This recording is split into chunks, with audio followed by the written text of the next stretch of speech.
This is a presentation of BSRN, Box Studios Radio Network. The Power Play Post Show is on the air, covering minor league hockey since 2003, and now covering the Binghamton Black Bears with news, reactions, and in-depth interviews only heard here. And now from the Box Studios in Kirkwood, New York, here is your host of the Power Play Post Show, Bob Howard. And hello, everybody. Welcome to another edition of the Power Play Post Show. This is the show for December 19th, 2024. This is season 14, episode number 28, and episode number 467 in the long-running podcast that is the Power Play Post Show. Hello, everyone. Yes, indeed. I am Bob Howard. Thank you very much for joining us. I am very excited for you guys to get to know my guest today on the Power Play Post Show, and he is CJ Stubbs, and he is somebody that knows Brant Sherwood really well. He knows Jesse Anderson very well, and I've heard nothing but good things about CJ, and I got to be honest with you, it was a lot of fun to get to know him and get to talk to him, and you guys get to hear a part of that a little bit later on here in the show. And, normally I kind of start the show and talk about something that's on my mind. And I do want to kind of talk about something that maybe is hockey related. Maybe this will mean something to you outside of hockey, right? And it's something that I think I've talked about before on the Power Play Post Show, but I want to bring it up again. And it's about sometimes having a little bit of grace in the world. And as we get closer to Christmas, and obviously that means a lot, and it means different things to different people. Christmas does, Christmas time. For me, it's about spreading joy. My house outside is all decorated, and I get a lot of compliments about it, and I do it because it makes people happy. And but grace is an important thing, and the reason why I want to talk about grace a little bit is because when you stop and you think about how something that you're going to say or that you're going to do affects someone else, that is, to me, what grace means. It means thinking about others and being thoughtful and mindful about those people. What happened this past weekend with Gavin Yates is an absolute travesty, to be perfectly honest with you. And what do I mean by that? Well, Paul Jean, the director of officiating for the FPHL, tried to throw the book at somebody that he shouldn't have thrown the book at, and for something that he shouldn't have thrown the book at. And that's unfortunate. His bias against some of the people on this team, his bias against Brant Sherwood, should not have been pushed onto Gavin Yates. And Gavin is a really sweet person, a really nice person. And everybody who knows Gavin really well likes Gavin a lot. And that's including people throughout the FPHL. Gavin's not a rookie. Gavin's not somebody who just came to Binghamton to play hockey. He's been playing hockey in this league for a long time, and he has a lot of respect throughout this league. And for something to be thrown at him and said about him, and it bothered Gavin, and it affects who he is, and he's worried about what people are going to think about him.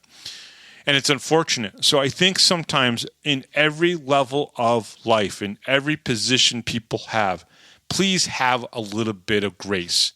And that includes me for totally going downtown on Daniel Amesbury. Maybe I could have had a little bit better grace when handling that situation. But unfortunately, he continuously hurt people, including a guy like Gavin Yates. So, but I get kind of ramped up. I can get like the Don LaGreca, if anyone knows who Don LaGreca is, a big hockey fan, worked on the Michael Kay show for 22 years. He gets red in the face and get all crazy, and well, that's me too. I'm a New Yorker. I can't help that. And I have to say that it really bothered me to see the comments made about Gavin and to have people even remotely think that he said something wrong. Because when you throw the book at someone, like using the 2024-25 slur and lewd gesture policy against Gavin Yates for quoting a line out of a movie, and it wasn't even a slur or a lewd gesture type of quote, that's when you're doing the wrong thing. And that's when someone like Paul Jean should not be in the game, because you're trying to hurt the reputation, and that's what is really important here. You're trying to hurt the reputation of somebody who doesn't deserve it. You know, you could have given him literally a 2-minute unsportsmanlike conduct and told him to go to the penalty box for 2 minutes. Instead, you threw this on there, and now the league is trying to make sense of it all. And I will be honest with you, when I talk about grace, and, you know, Brant Sherwood and I had a conversation about this, and I agree with him 100%. Danville Dashers players did not need to step up and say that, no, this is not right. And the simple fact of the matter is that the fact that those two guys, two players on the Dashers, stepped up and said this was not right, showed their grace in life, which is amazing, because they didn't have to do that. They played the Binghamton Black Bears on Friday, and yet they stood up and defended Gavin in a way which is awesome. And it just shows grace. And I think more people need to have that, unfortunately. So hopefully, you know, the news is going to come out on Thursday that Gavin's only suspended for 1 game. I think that's to save a little bit of face for the FPHL, because the director of officiating was reffing the game, and he called the game misconduct penalty. It's going to end up being just 1 game for Gavin Yates, and unfortunately, that's probably 1 game too many. I know how sweet and nice of a guy Gavin Yates is.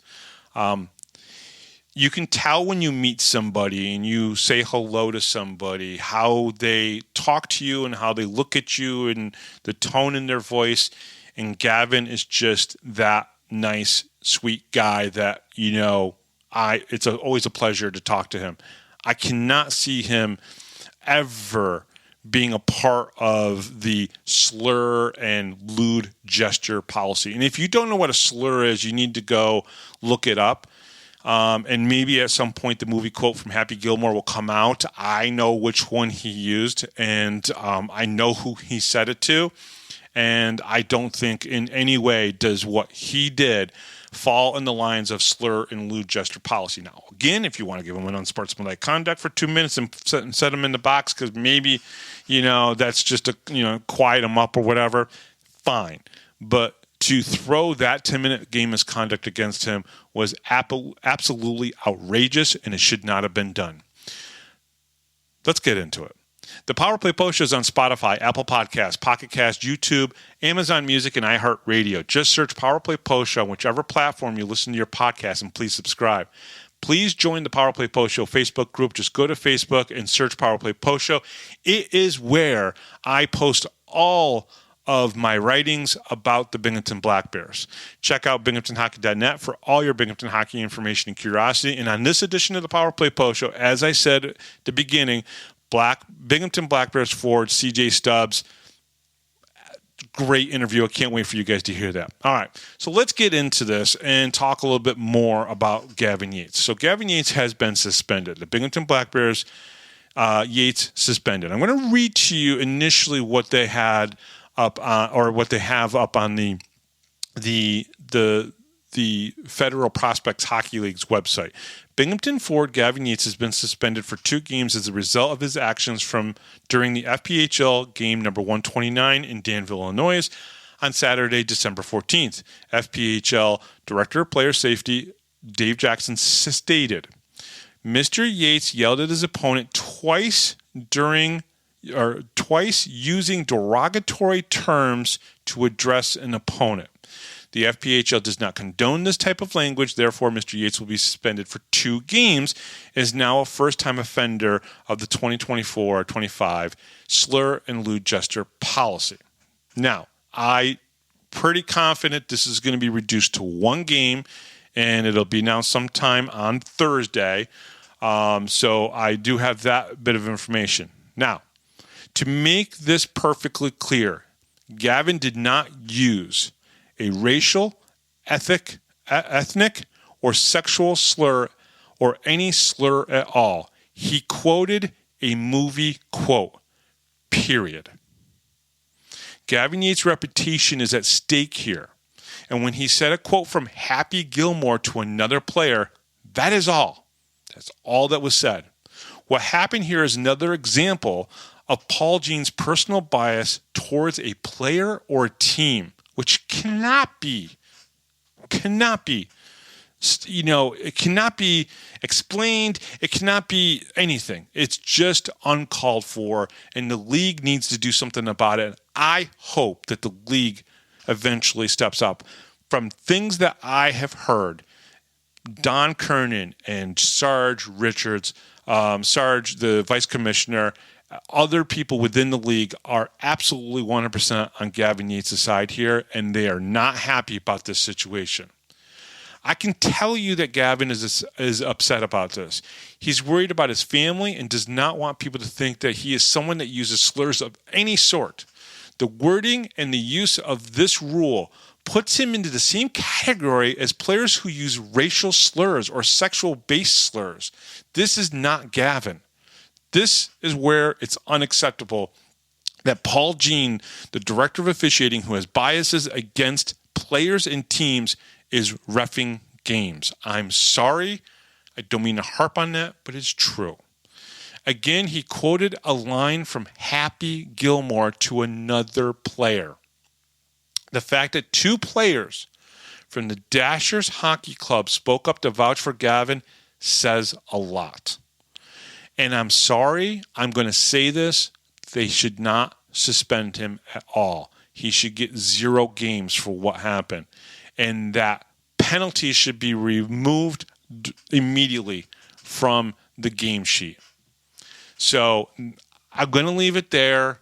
I hope to see and talk to Gavin here in a little bit. I will not be... So before we get into the previews for the upcoming 2 games, I do want to make the announcement that I will not be at either game this upcoming weekend. I will be home spending my Christmas time that I do every year at this, the Friday and the Saturday before Christmas Day. I will be spending that with my family here at my house. We fully decorate. We have 13 Christmas trees up in the house, and we have Christmas lights all over the house. We do this every year, and our family comes over, and we make cookies on Friday night, and on Saturday we do that.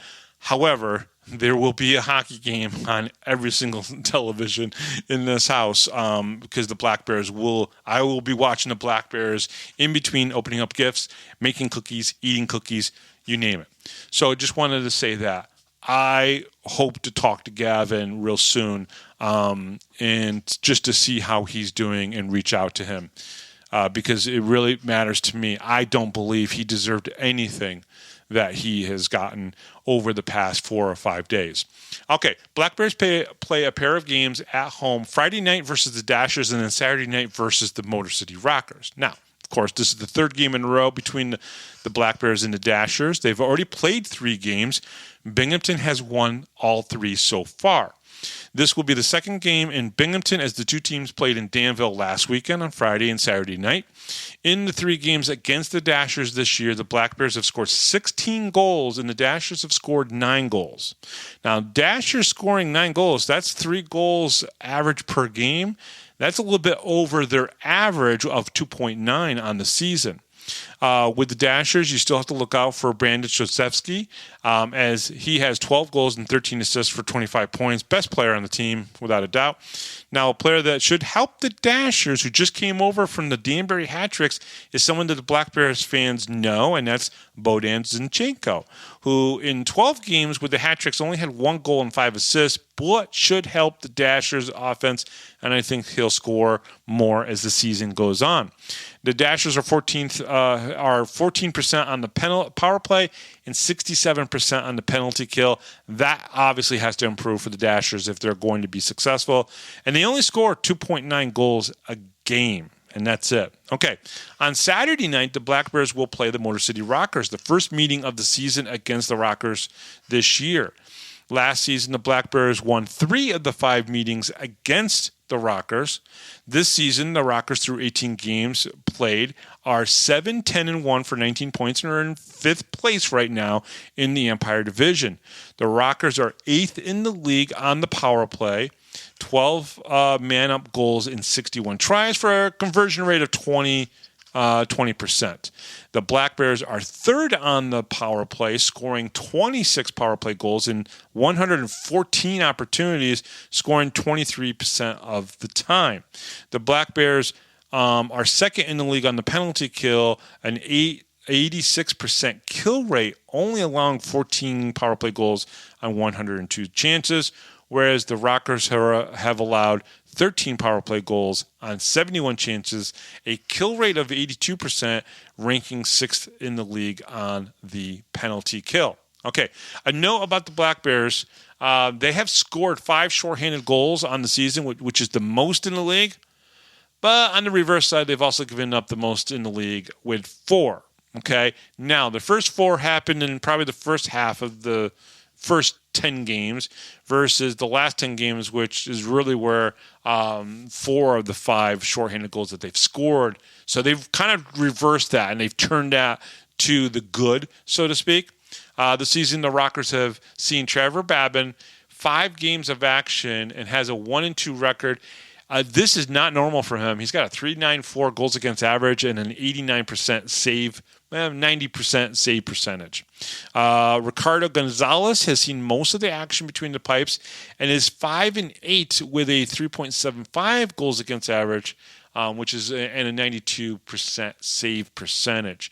The Rockers do not score a lot of goals in a game.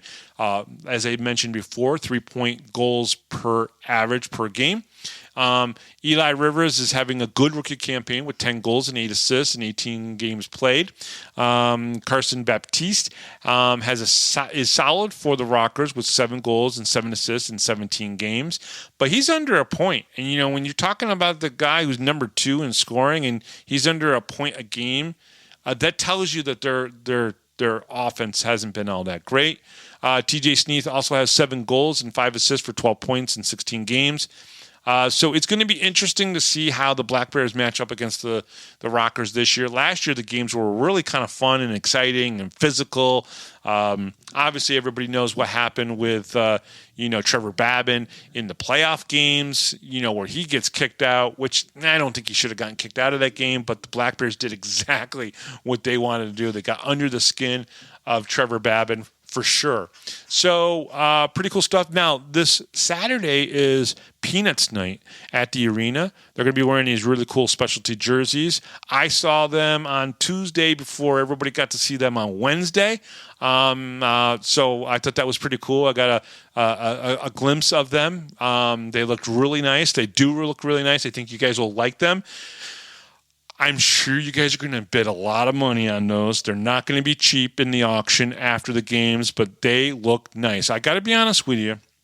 The recent Peanuts Christmas jerseys that I've seen this year have been outstanding. They just have been really, really, really nice.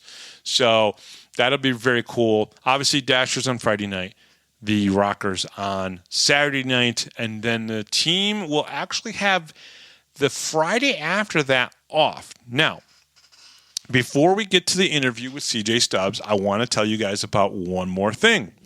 I'll probably make an announcement on Facebook over the next few days, but Don Oliveri will be my guest next week. We've already talked a little bit about what we're going to do for next week's show. Obviously, next week is Christmas. Next Wednesday is Christmas, and I have to record stuff beforehand. So on Monday evening, Don and I are going to record a couple little segments. One, obviously, for the show where we'll be previewing the 28th game because the 27th has been postponed against the hockey club Venom. So I'll kind of preview the game on the 28th, which I believe should be the game in Danbury, Connecticut, against the I almost said the Trashers, against the Hat Tricks. Don and I will be recording on Monday. We'll go talk a little bit about the holidays, about him playing up in Reading, and we're going to have a very special 6 more questions with Don Oliveri, a holiday edition, the Sunday after Christmas. Okay, so that ought to be a lot of fun, and we'll get Don to kind of put the hammer down on certain holiday questions that are very, very, very important. So that'll be a lot of fun, and we'll do that. So we got Don Oliveri next week. We got CJ Stubbs coming up here in just a few minutes. So coming up next here on the Power Play Post Show is CJ Stubbs. We'll be right back right after this, right here on the Power Play Post Show. Hi, this is Don Biggs from the 92-93 Binghamton Rangers. Hi, this is Brandon Buczynski. This is Grady Wittenberg, the voice of the Binghamton Senators, and you're listening to the Power Play Post Show.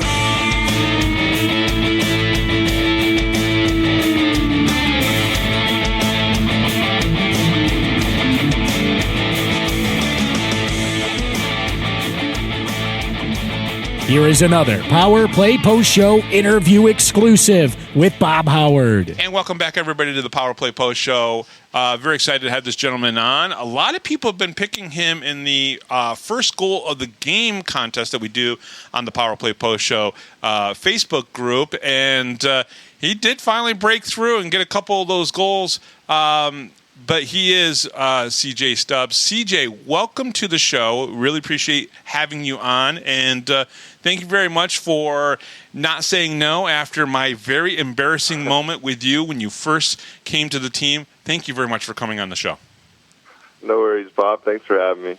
And I'll tell the fans, for any of the fans that do not know, CJ came to the team, and I came to one of the practices to talk to a couple people. CJ was getting his class photo, as I like to call it, the team profile picture taken. And Dylan Konecki grabbed a jersey for him because they didn't have a nameplate with Stubbs on the back of it yet, and they gave him Dan Weber's. Well, unfortunately, he looks a little bit like Dan Weber.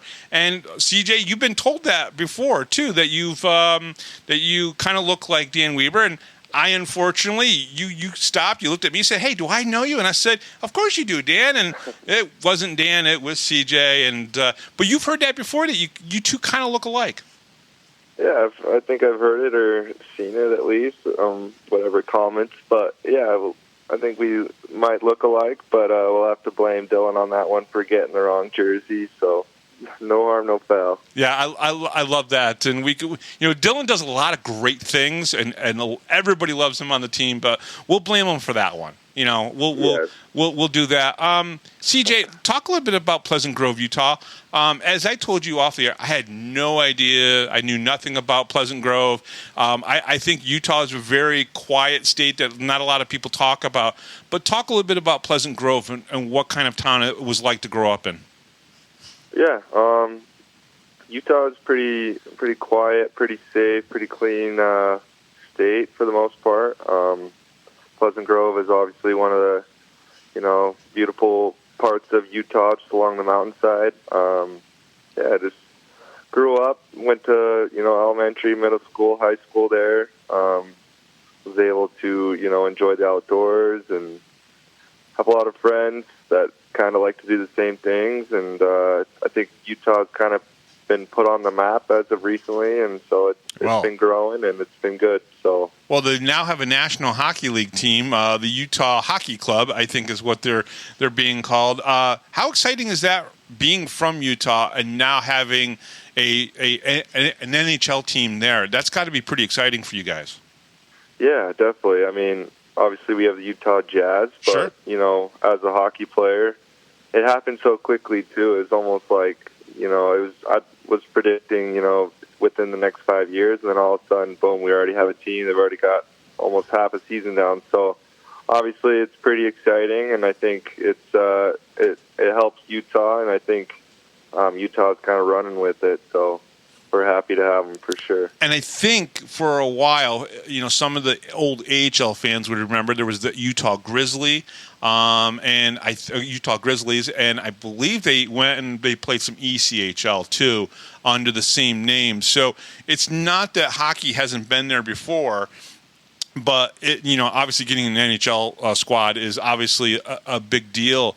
What is youth hockey like in Utah? How organized is it? As someone like myself who doesn't know anything about Utah or even youth sports in Utah, how competitive, how good, how many, did you have a hard time finding ice time when you were a kid?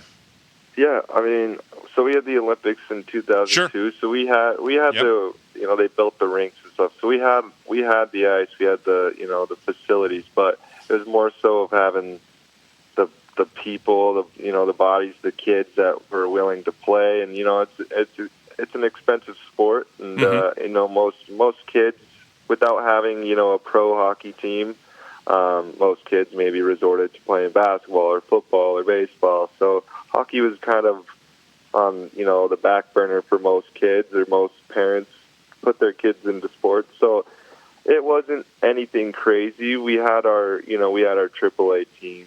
I think we only had one AAA team. We had some AA teams, so it wasn't crazy big there. But I think like we just talked about, the Utah Hockey Club team coming in, I think it's going to be kind of the booming movement towards growing youth sports. Because if you look at any sport like Colorado we'd always go to Colorado and we Sure. get smoked by a bunch of Colorado teams. They had the NHL team, they had the experience and the whatever, but mostly teams that have NHL teams, their youth hockey program's a lot better. So it's going to be growing, and I think I've already kind of seen a booming movement of kids wanting to play hockey. So that's been good. Which is kind of nice, and it really does help when a NHL team moves into a new state or a new market, and it really does start to build and grow. I know, in New York State here, we've been obviously the benefactors of having the Buffalo Sabres, and obviously the Rangers and the Islanders, and just to the north of us is Ottawa and Toronto. So even New York State has already had that growth. Do you see in Utah potentially more professional teams coming in just because of the hockey club coming in, because the excitement might be there? Yeah.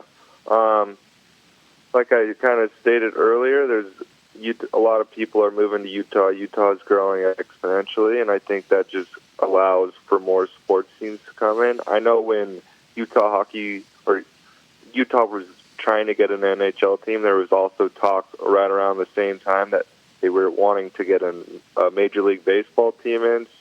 So I think that's kind of the next step when it comes to pro sports. Mm-hmm. The owner for Utah Hockey Club is the same owner for Utah Jazz. He's a young, wealthy person that is from Utah as well. So he's been wanting to talk about getting all four major sports teams. I don't know how well football will do with, sports being on Sundays, but I think the next step is definitely the baseball team, and I think it'll start be booming here in the next 5-10 years for sure. Which is pretty awesome. What other sport did you play when you were a kid? I played a lot of baseball. Mm-hmm. Obviously, with my buddies and stuff, we were always outside playing flag football or tackle football or basketball 3-on-3. So I played most sports, but when it came down to more sanctioned sports, it was always baseball and hockey. And when did you know for you that hockey was going to be the future for you, in the sense of, okay, when I go to college or I might go play juniors, when did you know that it was going to be hockey? About what age?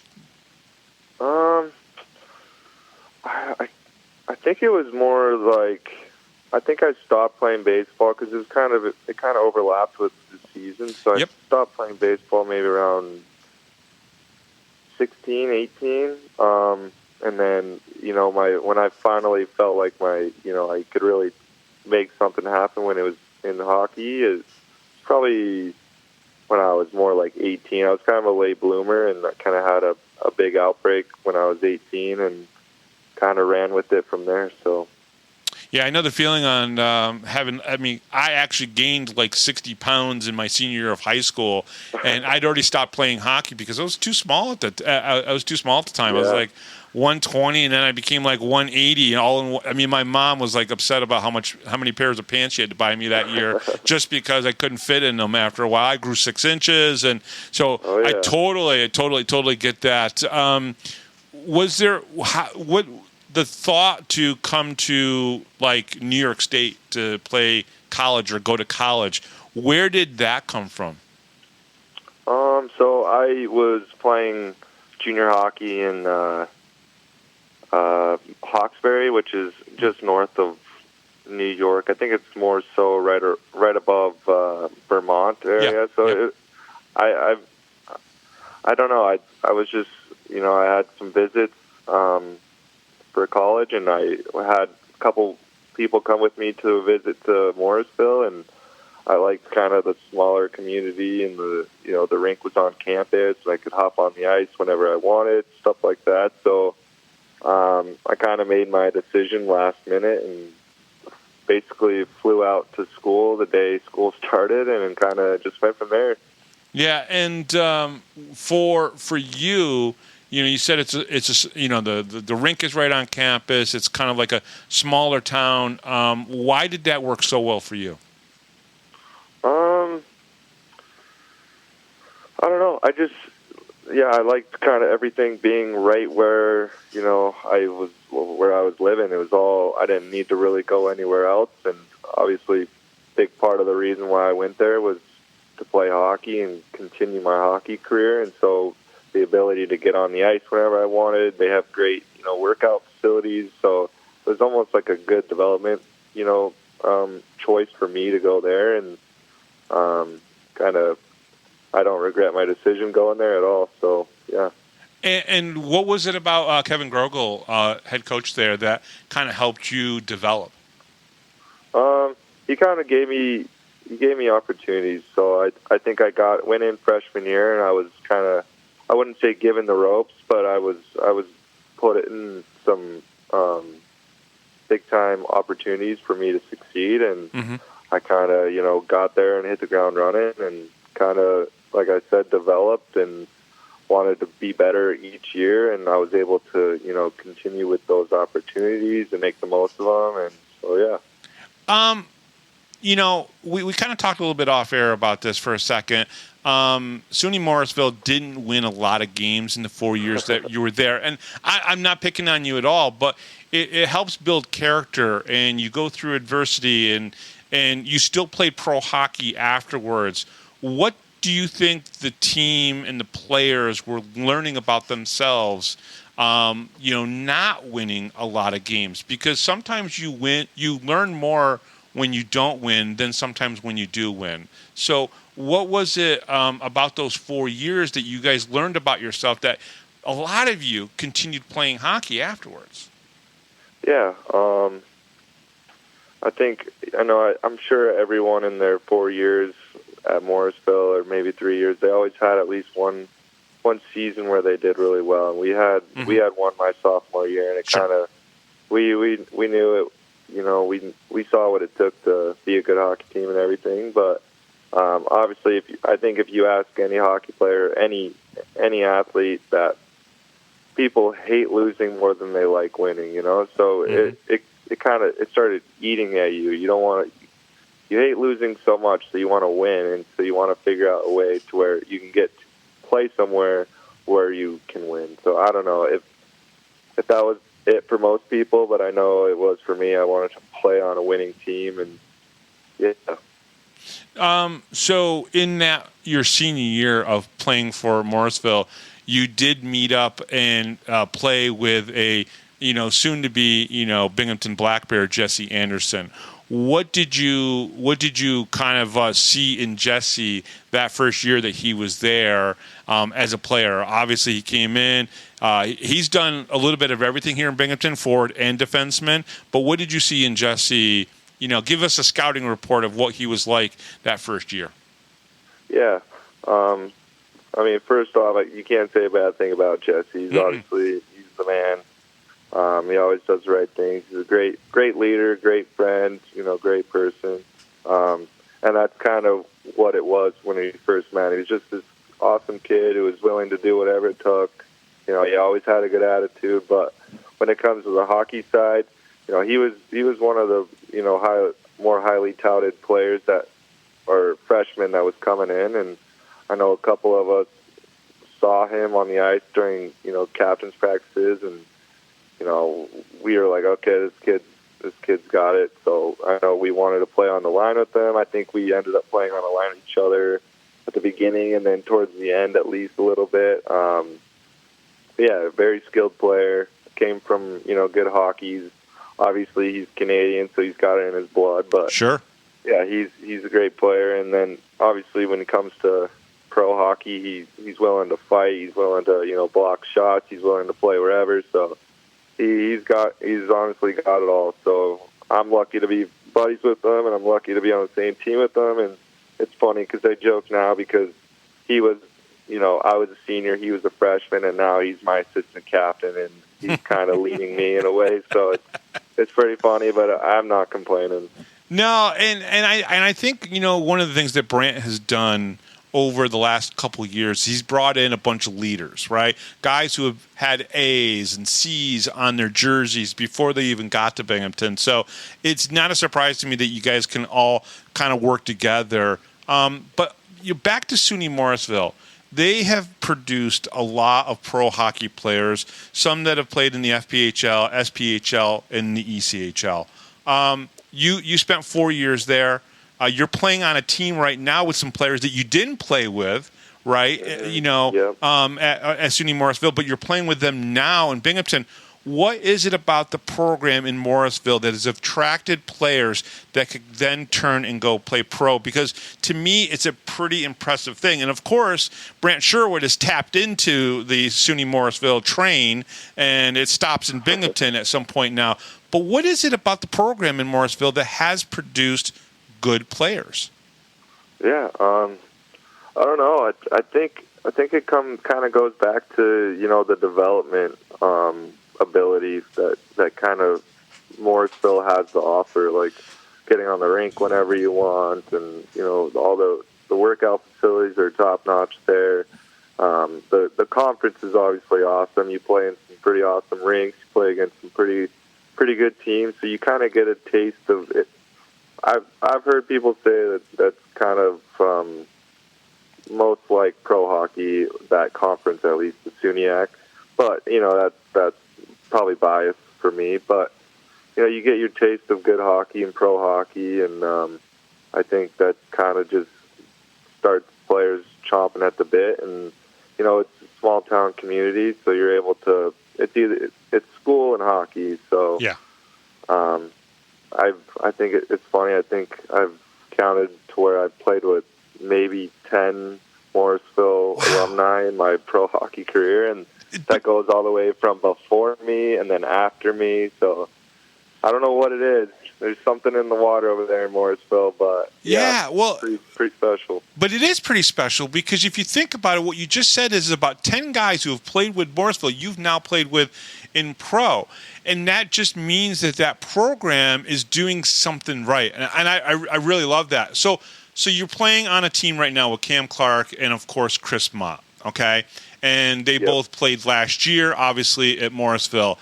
They're two totally different types of players, though, right? And that's the interesting thing about the players coming out of Morrisville is that they don't necessarily play the same way, right? So what are your thoughts on those two guys so far? Yeah, obviously, both of them are awesome players. Cam, I wouldn't say he's more skilled, but he kind of has a scoring knack. I don't know. He's a pro hockey player. Mott kind of plays more of a grittier game where he's finishing checks. He's doing the right things. He's good defensively, but he's also got a lot of skill, and he can put the puck in the back of the net as well. So I think it kind of just comes down to how your role is on a team and how well you can do it. And I think they both do their role very well, and that goes to even, Jesse. Jesse plays his role. He's a great defenseman. He's a great facilitator. He's got high energy. And then, I played with kids that from Morrisville on, let's say, Roanoke, and they maybe weren't the best player on Morrisville. They're maybe a third, fourth liner, but then they found their role, and they played their role to the best of their abilities, and one of the best in that role, and that's what made them so successful. And I think that's what Cam and Chris Ma do so well. Yeah, I agree. Now, what do you think your role is on a team? Because I wouldn't say you score a lot of points, but if you look at Roanoke, you're like in the top 2 or 3 of assists in franchise history there. So, and you only played there for 4 years. So, what do you consider your role? Are you more of a playmaker, or you try to balance it both ways? My role is, it's to bring offense to the team and all that, but also play sound defensively. I think every team I've been on, I've been a point per game guy. I've been, one of the top goal scorers as well. So I just kind of, I like to facilitate. I like to make my line mates around me better. I like to make the right play. And if I need to be scoring goals every night, then that's what I do. If I need to play more defensively sound, and sometimes you don't have those legs or you don't have that jump. But really, I'm starting to get back into the swing of things. I was kind of off with an injury the last 6 months, so just getting back into it and kind of starting to find my stride right now. So we'll see if I can put some more pucks in the back of the net here soon. What got you in touch with the Roanoke people? So obviously you graduate 2018, 2019 from Suny Morrisville, and you go and you start your pro career playing for the Roanoke Rail Yard Dawgs. Where was the connection there? Did you reach out to their coach, or did they reach out to you?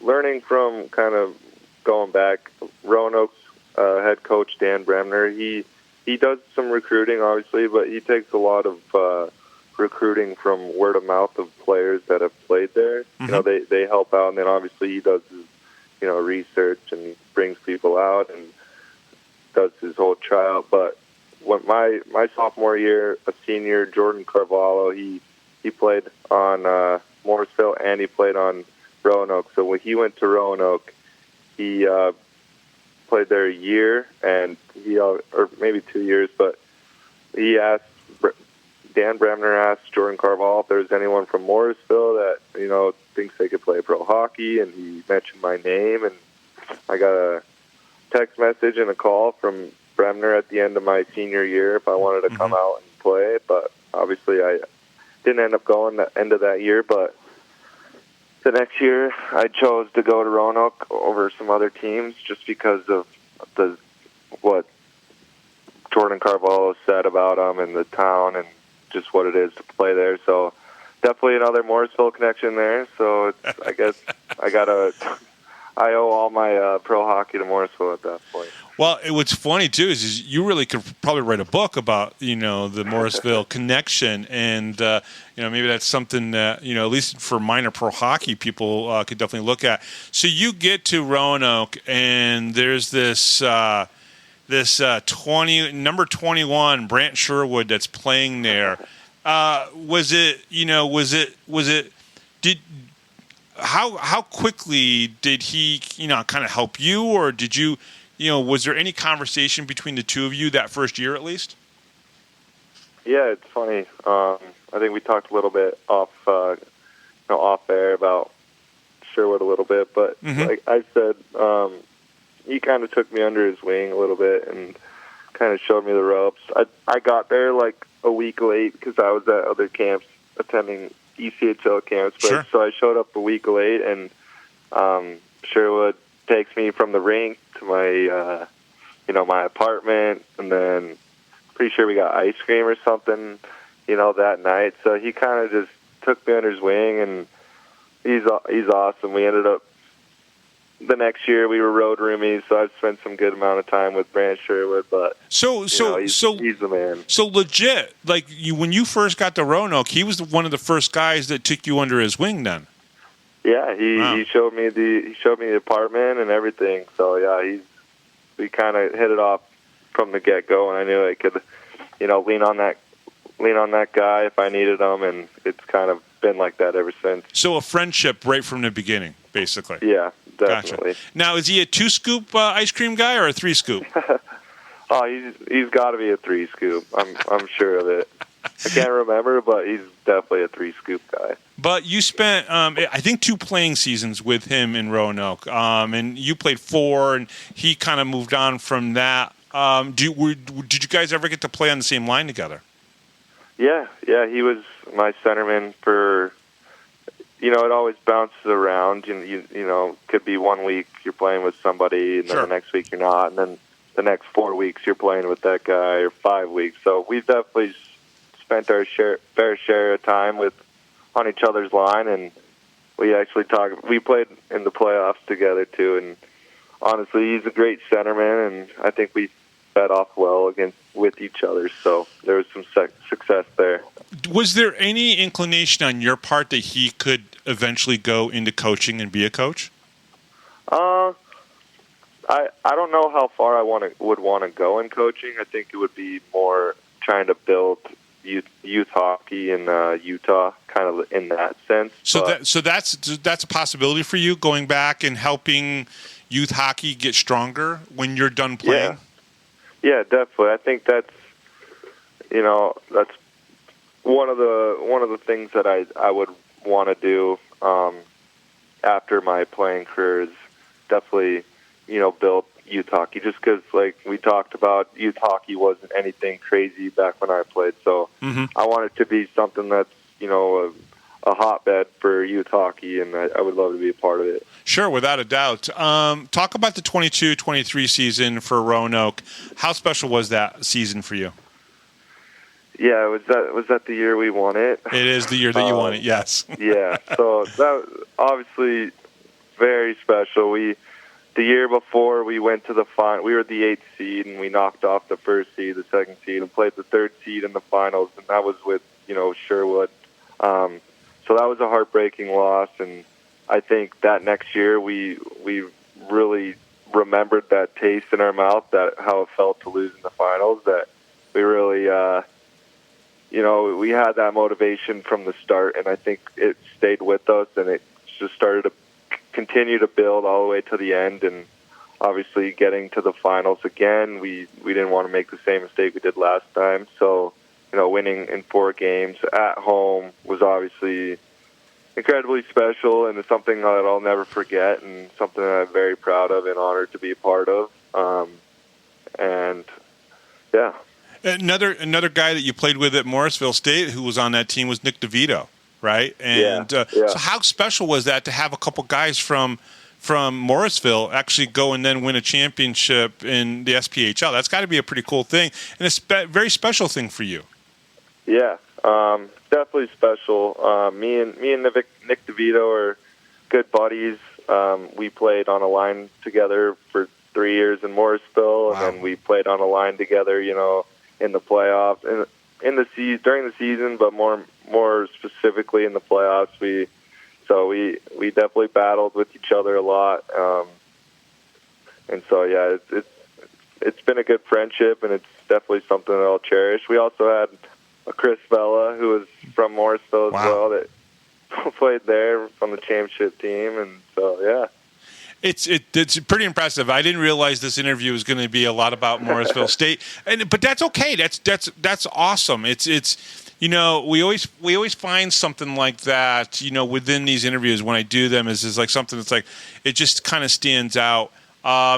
You told me a little bit off the air that you considered not playing this season, but I have a feeling that a friendship with Brant Sherwood and conversations with him helped convince you to play hockey again this year. Can you talk a little bit about that? Because I know there's probably a business side to that, but there's also probably a personal side to that as well. Yeah. I was, at the end of last season, I was dealing with a back injury and kind of led into the summer, and I took more and more months off, and it was not healing as like I wanted to. So I thought my career was done, and I've kept into contact with Jersey, and I think he reached out to me towards maybe the middle of the summer, and we kind of talked, and I told him how I felt and how my body felt, and we continue to stay in touch. And then it's actually funny. I went to elite called Elite Hockey Camp, and Tyson Carrickby and C-Mac were also there, and so they heard rumblings about me wanting to play and maybe possibly coming to Binghamton. So they were obviously in my ear trying to tell me to come to Binghamton and tell me all the great things that Binghamton has to offer. So that obviously stuck with me, and then it was more so of a trust thing with Brant, and obviously a good friendship, but it was more of trust, and what I was able to trust what he had to say and what he was willing to offer and everything. So it just kind of worked out in the right way, and I knew, obviously, seeing Binghamton's success last year and winning it, it's definitely something that I wanted to be a part of, and here we are trying to go back to back, and we're trending in the right direction. So. No, without a doubt. You obviously were with Roanoke last year. Did you pay attention to what Brant was doing, in Binghamton last year at all? Yeah, definitely. Like, I saw on Instagram a lot, and maybe some positives, some negatives. I know he got suspended, whatever. But so I saw news going around, and then obviously keeping up with what was happening in the playoffs, and then seeing him win it was obviously pretty special. A lot of us from Roanoke played with him, and so we were definitely keeping tabs with them and seeing how that was going. So it was pretty cool to see him, lead the team to a championship, the city to a championship, and we've had some pretty good fighters here in Binghamton over the years. I can go all the way back, Brian McGrant and Dennis Bonvie. There's a lot of guys I could mention this. Some people would know. Ray Emery fought here in Binghamton, dropped the gloves. Oh, yeah. Ray Emery was a goalie here with the Binghamton Senators, and he dropped the gloves, had some epic fights. I got to be honest with you, sir, and I really do mean this a lot. December 6th of this year, against Port Huron, you had a fight with Kenneth Stiles. And after the slew footing call, you challenged him. He totally agreed to do it. That was a top-notch heavyweight fight. Without a doubt, one of the best fights I've probably seen in that arena in about 15 years. I'm not just trying to say that because you're on the show. I literally was like, I stood up in the press box and I was like, holy shit, they're throwing haymakers. I am not even kidding you. Now, I don't know if this is a part of your game to do that. You seemed pretty charged up. Obviously, nobody likes a slew footing call and whatnot. And when you kind of look back at it, Kenneth Stiles, I don't think necessarily meant to harm, right? Yeah. It was just, it happened and you stood up. What do you remember about that fight? Because that was a good one. Yeah, I mean, obviously, that's, when something like that happens in the game, that's the good thing. The good part about hockey is, the players are able to police it, and I think that's kind of the situation that happened. Is I was that closest guy. I was there to stick up for my teammate when something like that happens, and so, I wish I would have maybe just kind of grabbed him and instigated it that way, but instead, Sure. I don't know. It's just, sometimes your wires cross, and I kind of jumped on him a little bit, and we got to the ground, and then we ended up getting to our feet, and then that's kind of when we both, it was basically an agreement, dropped our gloves and kind of just went at it. But, it's never been something that's part of my game. It's funny because Sherwood would sometimes, he'd be that guy to stick up for me when I was a rookie. So kind of, goes full circle when you're at this stage in your career and, you're one of the older guys. You've got the experience. So it's just something that, I'm willing to do. It's never something I've been afraid of to do, but never been one to, be a fighter. But, if the opportunity presents itself and it's in the right manner, then absolutely I'll do it. But, yeah, it's definitely a good fight, definitely a good one to be a part of. Yeah, without a doubt. And let's be honest, 3 Morrisville guys fought that night. You, Cam Clark, and Jesse Anderson. So apparently there was something going on in the waters of the Binghamton Black Bears that the Morrisville guys had to fight that night. How good was it to get the first goal here in Binghamton? Yeah, obviously I came in the start of the season, I guess a few weeks late, but started my season, and it was just kind of, I've been out for a while, so it's just get in, try and make the right plays, try and not be a liability, but also, get going. But once those games start piling up and you're not putting the puck in the net, it starts to weigh on you a little bit. So it's nice to get that first one. I think it might have been the first one of the game, so sure. It was Yep. a little double whammy, but it was nice to get that monkey off the back, and obviously it was a great game for the boys for that game too, to kind of steamroll Watertown a little bit. So it's good to get the boys going, but also to get myself going as well. You played with Columbus back in 2021. Thanks to players like yourself to coming and playing in the Fed is gaining a lot more credibility when it comes to the talent that's playing in here. Do you see a major difference between when you played here in Columbus 4 years ago to now? Yeah, so that was the COVID year, and a lot of coast teams stopped playing. I know Roanoke, I think out of the 10, there were 5 that shut down in the SP. So it's just that trickle-down effect. I know a few of the teams in the Fed also, stopped playing as well. So it's the trickle-down effect, and I think there was only 14. I think there should have been like 5 or 6, but I think it was Danbury was one and Watertown was the other that decided not to play just with whatever was going on. So, it was a 4-team league, but it was, it was almost like super teams on each 4 teams. So sure. It was a really good league at that time. And yeah, I think it's kind of year after year, it's been good. I know Watertown had a good team last year, or the year after that, Columbus and Binghamton last year and the year before that. So I think me coming to this league compared to the SB, I think, the Fed, as you want to call it, has a lot of good players, and a lot of the teams are actually really good. I mean, Danville is 1-15, and last weekend they still, they put up a fight against us on Saturday. They still have a lot of good talent on that team. So, yeah, the talent in the Fed is definitely awesome, and I think it doesn't get as much credit as it should be. CJ, what is your goal this year? My goal is to be a big part of bringing a championship here in Binghamton. So you want to help them run it back and, win a second one?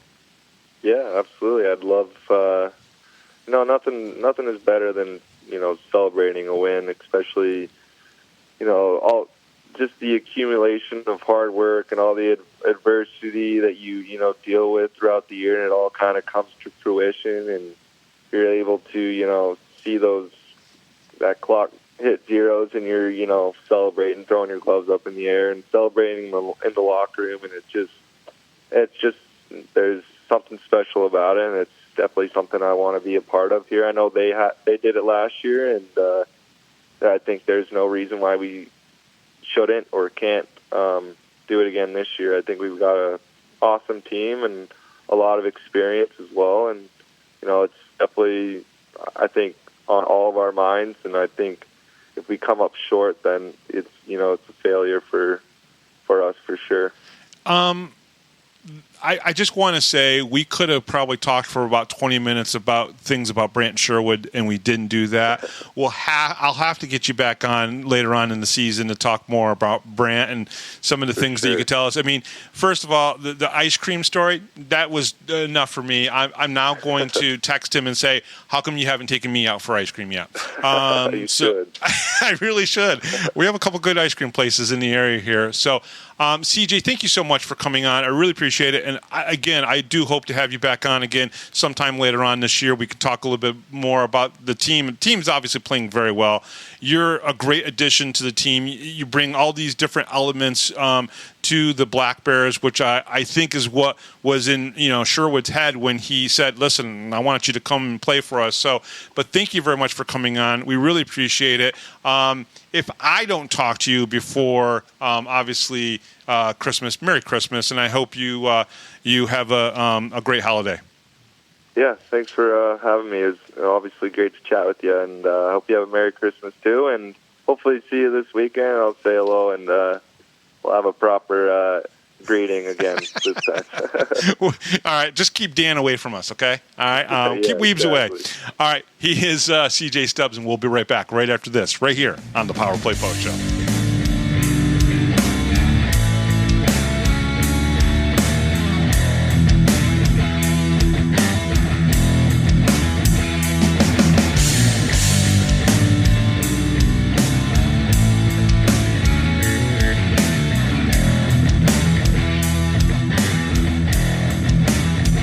If you're a Binghamton hockey fan, then you need to check out binghamtonhockey.net for all your news, stats, information, the Binghamton Hockey Hall of Fame, top 10 lists, profiles, and so much more. That's binghamtonhockey.net.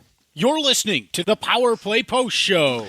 And welcome back, everybody, to the Power Play Post Show. Thank you very much, everybody, for listening and reaching out to me and talking to me about the Power Play Post Show.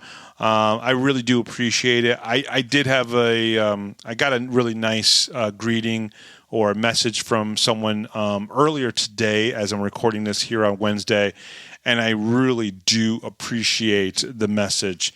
Sometimes getting those messages means I'm doing the right thing. I've heard it a couple times from people close to the players, and I really, really do appreciate those messages.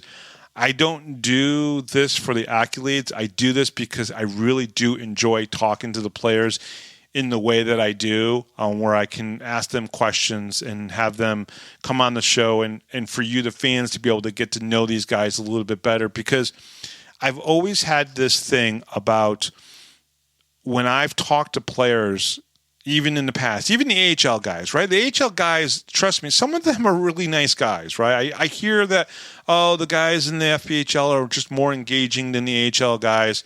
That's not necessarily the case. The AHL guys have a different set of pressures pulling them in different directions, and it's the reason why maybe the perception is that they're not nice guys. And I can tell you for a fact that I still am friends and communicate with guys who played in the AHL.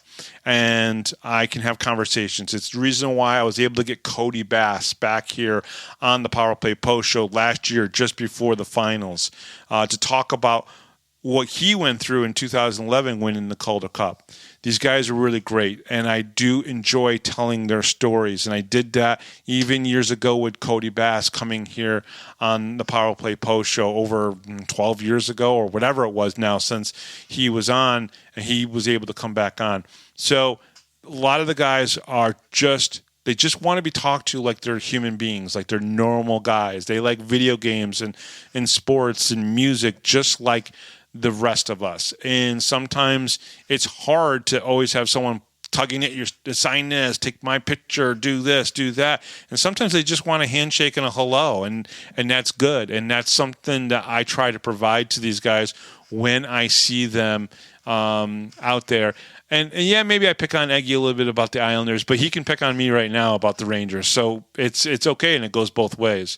So just wanted to throw that out there. I do appreciate sometimes the messages that I get from people who are close to these players because they appreciate what I do. And I got to be honest with you, it means a lot to me to hear that because it means I'm doing the right thing as I'm doing this show. So again, thank you very much to everybody.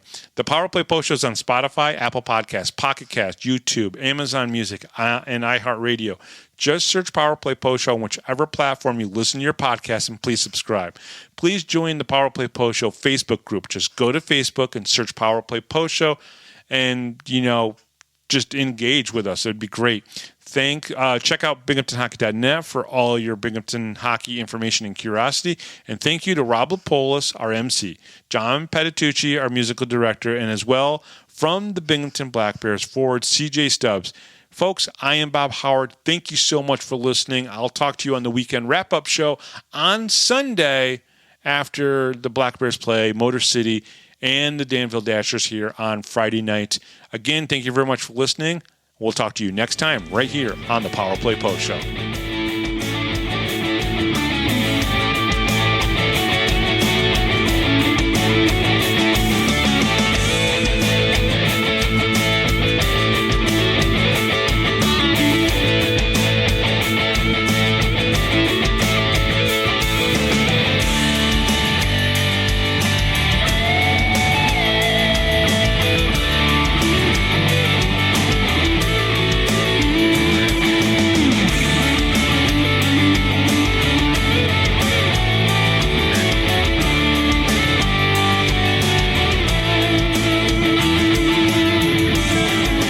Thanks for listening to this edition of the Power Play Post Show. Be sure to tune in next week to the Box Studios Radio Network for all the latest Black Bears news and interviews from around minor league hockey. The Power Play Post Show would like to thank John Patitucci for all the music you hear on the show. You've been listening to the Power Play Post Show.